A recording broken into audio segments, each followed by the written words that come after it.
In this video, I'm gonna show you how to turn off message requests on Instagram. So for us to get this done, it's actually pretty simple. It is the same process, by the way, if you're using an Android phone or an iOS phone. So just go ahead and tap these three lines here.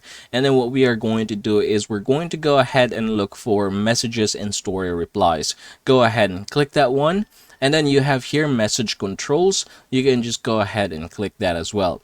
And then here you should be able to see or read here, decide which folder you'll receive message requests to or whether to receive them at all. Now what we are going to do here, your followers on Instagram, you can just go ahead and click that one and then click or choose don't receive requests. So we are going to go ahead and click update settings. Now if we are to close this one, you should be able to see also this one here, others on Instagram will not be able, or you will not be able to receive from them at all as well. So basically that is the only thing that you are going to change in order for this to apply. So you can just go ahead and close this one just like so, and basically people will not be able to send you message requests anymore.